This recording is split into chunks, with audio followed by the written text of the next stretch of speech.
I promised a big announcement this week on the program. Last week was Brian Last, obviously. And boy, this is going to be a thing when this gets clipped up for YouTube. If I call you Brian, then they're going to go, what the fuck's the matter with Brian Last? He sounds like somebody's choking him. Oh, that happened last time. I don't know if you saw. Yeah. I always make the mistake, which I should never do, of reading the comments on these things. They always say, never read the comments, right? I try to listen to that because that did happen last time where people were like, who is this guy? Like what? Or they were like, what happened to Brian? He sounds sick. Yeah, something wrong with him? It is confusing. Brian Grundy. There you go. Solomon Grundy. I'll just say Grundy all day. In that way, for YouTube, it'll make sense. They'll go, who the fuck is Grundy? Because they might know Brian Solomon, but they won't know. So you're just fucked. Yeah, what else is new? Okay. Anyway, I promised a big announcement, and I don't want to be like Tony Khan and not come through. And therefore, the time for the big announcement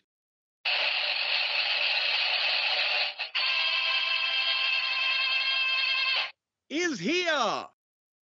You know, Grundy, it was back in September. I announced and we launched the Midnight Express 40th anniversary celebration because, as we've been talking about on the programs here for weeks now, and we've been going through intermittently some of the old date books of mine from 40 years ago. We've just gotten into the formation of the Midnight Express in November of 1983 in Mid-South Wrestling. And we launched the first ever Midnight Express and Jim Cornette action figure 4-pack of all of us, which, by the way, the limited edition of 2000, there's around 500 still available. JimCornette.com, the action figure set, the full color milestones book, the autographed photo and certificate of authenticity, still available there. But we got so much great feedback on that from the people who got it and the people who wanted it. They loved it. They can't live without it. The only complaint we got was, it's out of my budget. I'd need to sell a kidney. And actually, I wrote back on Twitter, somebody said, I'd need to sell a kidney. I said, if you're selling a kidney for $229.95, you need to reevaluate your entire life and the status in the community that you exist in, right? Right. But nevertheless, so we have solved that problem. For the more budget conscious in the audience, the Midnight Express 40th anniversary, the final chapter, part 2 and last, begins on Saturday, February 10th at noon Eastern with tag team sets. By special arrangement with Figures Toys, you can get a box set, a 2-pack of either your favorite combination of the Midnight Express, either Bobby Eaton and Dennis Condrey or Bobby Eaton and Stan Lane, and that comes with an autographed photo, obviously by myself, by Dennis, by Stan, not by Bobby. We've covered that with the 4-packs, although there are going to be like 42 of the Eaton and Condrey 2-packs that do come with a picture with Bobby Eaton's autographs on it. And that's going to be, again, so I'm warning people ahead of time, that's going to be the one that everybody goes for. Unfortunately, for obvious reasons, those are the last ones we've got that Bobby signed. But nevertheless, Eaton and Condrey and Eaton and Lane, same deal, comes in a display box, full color pictures of myself and the boys. Each set, as I said, comes with an autographed photo, and we will have a few deluxe sets with Bobby's signature on the photo, and also a few more deluxe sets with the Milestones book included, because we had 2,000 Midnight 4-packs, but we had to get 2,500 of the books to get the price break. So there'll be slightly under 500 of these packages that include the book as well. It's the same situation as the Midnight 4-pack again, in that we are eliminating the middleman, and Bobby's family and Dennis and Stan will share equally in the profits from this. And by the way, I just talked, Brian, to Stan a couple days ago, and I just want to say to a member of his family that I've known for years and loved to death. His mother, Jean, she is doing well. She lives in her own apartment. And this year, I can't remember the date. I'm sorry about that. She will turn 104 years old. Wow. Stan Lane has the most amazing genetics. His father was well into his 90s when he passed away.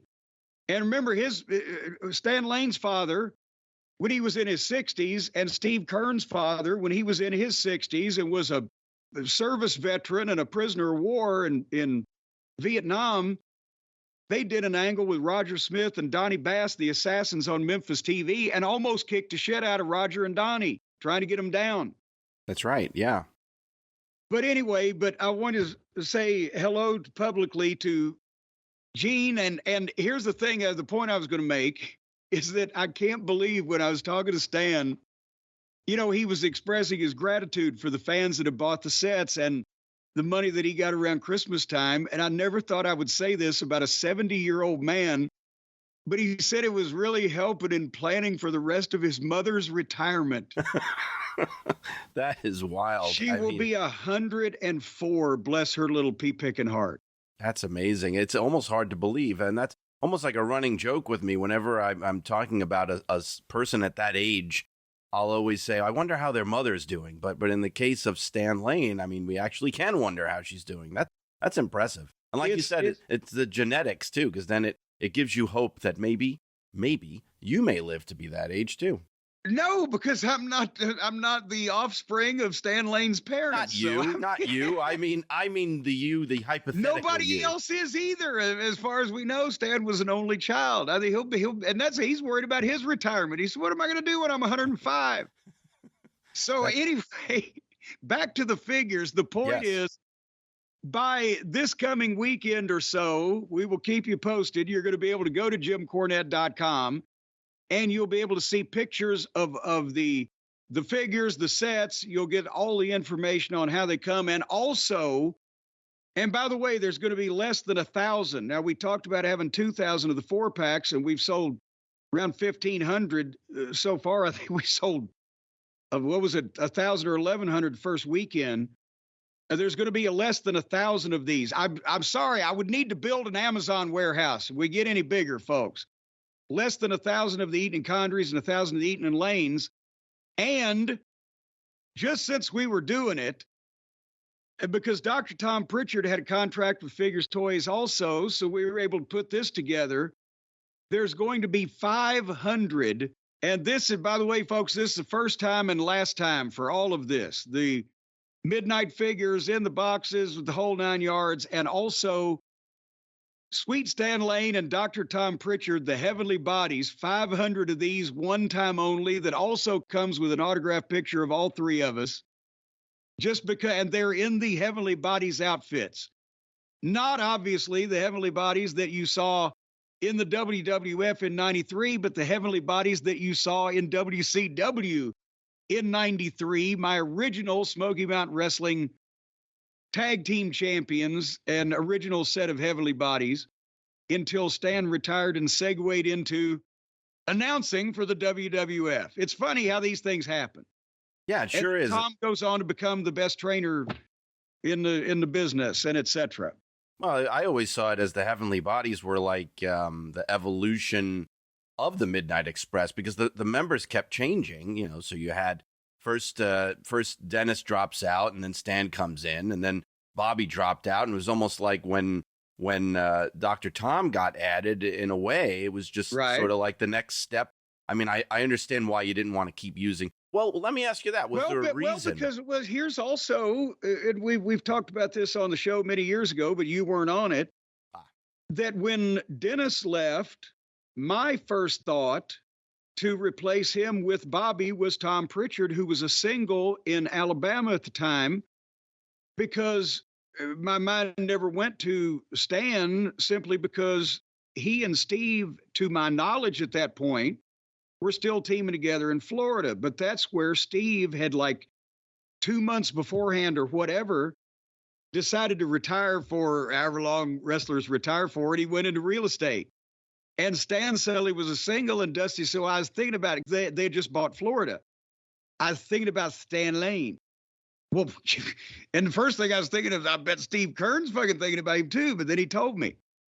So then they had Stan come up, and boom. And then when Stan wanted to retire, I said, well, now is, or whether when Bobby wasn't available, right? That's when I was able to get Tom then. And then when Stan wanted to retire, that's when Kevin Sullivan had suggested Jimmy Del Rey, who a lot of people have caught this, had actually done a job on Atlanta TV for the Midnight Express 8 years before that, and then became one of the Heavenly Bodies. So I've seen that. It's freaky all the way around. And when Jerry Jarrett first made me a manager and brought me into the wrestling business, it was for the express purpose of managing Stan Lane and Steve Kern, the fabulous ones, who he had put together, but was going to turn heel on Jackie Fargo and remake the heel Fabulous Fargos with me as a rich kid manager. But they fucked up and got over so good as baby faces that he never dreamed of switching them heel. And he'd already got me in and made me a man. So I squeaked in. I dove head first and slid under the finish line. Was there ever a thought to continue to use the name Midnight Express, or did WCW own it or anything like that?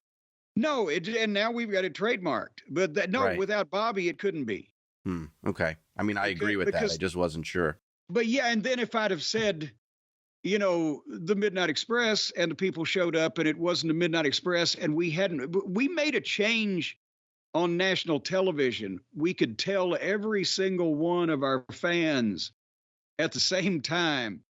And then it was rare that something like that works. But, well, you have a situation, you have Ray Stevens and Pat Patterson, you have Ray Stevens and Nick Bockwinkel.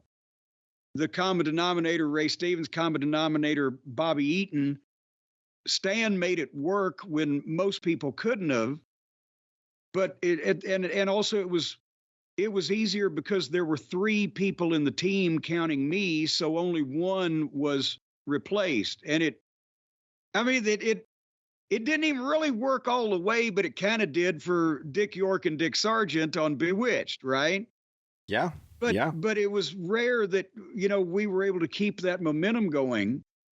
But Stan, took us in a whole different direction and made it work. So, but that was a kind of a freaky for 15 years. I was supposed to manage the fabulous ones that were formed at the same time as I was introduced into the business. But then they were such great baby faces. No, but 5 years later, that team has come to an end. And just at that point, I need a new member of the hottest heel team in, the NWA. And then when Bobby unexpectedly gets renewed because everybody loved him and kept overruling Jim Herd and nagging him to death, then I finally got the guy that I had thought of to replace Dennis originally. And then, the Heavenly Bodies with Tom and then Jimmy Del Rey lasted until so it's a 15-year period. And are we including the WWF's new Midnight Express anywhere? No, we're not. Just curious. I mean, nothing against those guys. They were great. I Bob Holly and what was it, Bart Gunn, right? Bob Holly and Bart Gunn. And that's we've talked about it so much. Miscasting. You can have. You can have great movie stars in a rotten movie. You can have great stars in the wrong role. You can any simile you want to draw, but no, that was an unfortunate, which I went along with, trying to be nice for once. You see that I had the reputation of being so hard to work with after the fact. When I was being nice as it was going on. Anyway, speaking of being nice, it would be nice if all of you will tune in next week and or check with JimCornette.com over the weekend, I would say of the 21st or thereabouts, because Hotchkiss has been down with the flu. And we're going to have pictures and banners and information on all of the tag team packs Like I said, less than 1,000 eaten in Condries, 1,000 eaten in Lanes, couple of different packages there, and a special one-time only collector set of Heavenly Bodies and autographed photo. There's going to be about 500 of those. And they go on sale February 10th at noon Eastern if you want to start planning your calendars. And the tag team sets start at $99.95. So boy, howdy, for the budget-minded. And it's still going to be a situation where the talent's going to be able to share in the proceeds from same. Always and a good once thing. again, Stan's got a plan for his mother's retirement.